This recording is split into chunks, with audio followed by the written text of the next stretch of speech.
បាទជំរាបសួរសួស្តីអ្នកនរគ្នាបាទអញ្ចឹងជួបជាមួយខ្ញុំសុខហេមណោះទៀតហើយអញ្ចឹង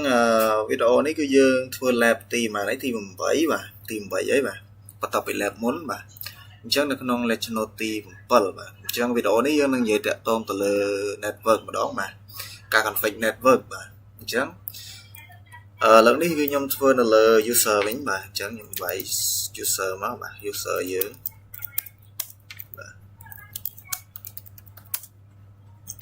បាទអញ្ចឹងបាទអញ្ចឹងកុំឲ្យខាត់ពេលយូរយើងទៅធ្វើការ start របស់គ្នាបាទអញ្ចឹងដំបូងគឺយើង check IP មើលសិនបាទយើង check IP បាទយើង check IP មើលបាទអូខេយើងមើលតាមហ្នឹងមកបាទ inet អីនេះហ្នឹងបាទអូខេ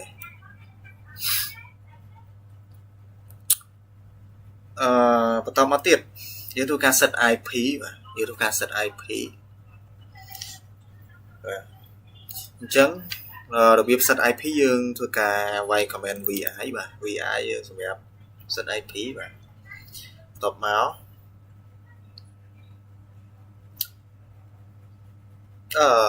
មិនមែន set IP vi ទេណានេះដើម្បីចូល edit អីមួយបាទអញ្ចឹងយើងប្រើ command vi បាទ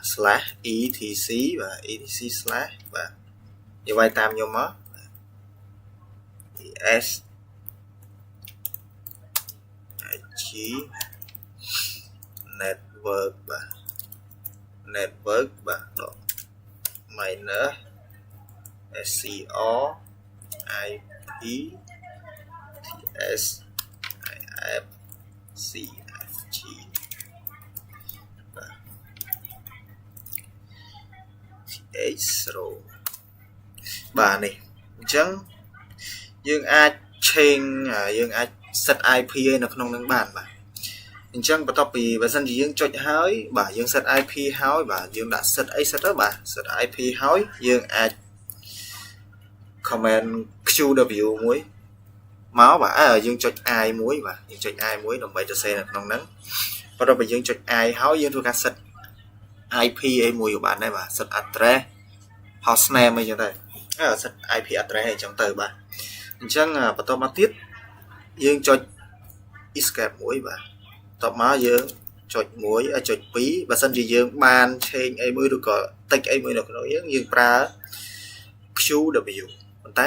នេះខ្ញុំអត់មានបានសរសេរអីទេអញ្ចឹងដាក់ q ហើយសញ្ញាទៀនបាទ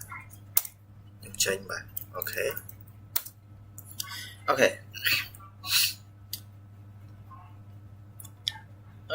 បន្តមកទៀតខ្ញុំធ្វើការ restart network បាទ restart network ខ្ញុំមើលទៅយល់ហើយខ្ញុំធ្វើការ restart network អីបាទ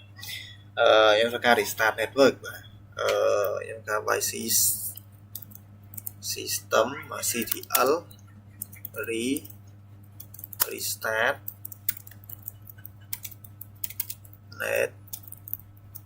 network manager យើងសេអសតធំមកបាទ manager បាទតបមកយើងវាយ password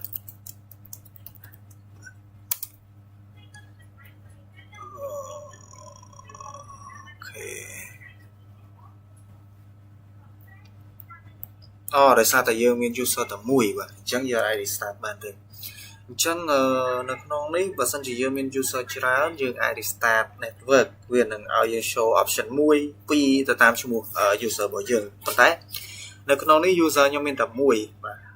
អញ្ចឹងយើងអត់អាច restart network បានទេបាទអញ្ចឹងយើងអត់អាចset IP ឲ្យវាបានបាទអញ្ចឹងបើសិនជាយើងមាន user ច្រើនយើងអាច set បានឥឡូវខ្ញុំសាកម្ដងទៀតបាទ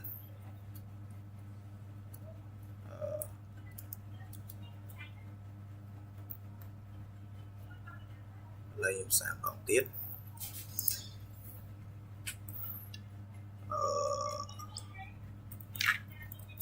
system ctl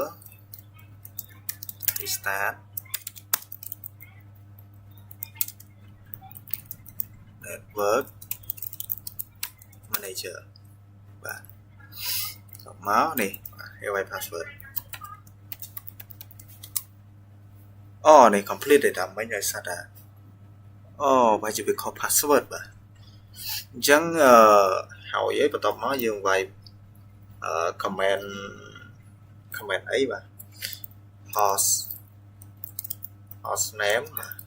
set អីគេបាទ set host name ហើយ server បាទមួយបាទអញ្ចឹងវាមើលនេះបាទអីគេ usage បាទ host name បាទ file តាមហ្នឹងបាទយើងមើលតាមហ្នឹងមកអូខេ this command can get or set host name អូខេបាទអញ្ចឹង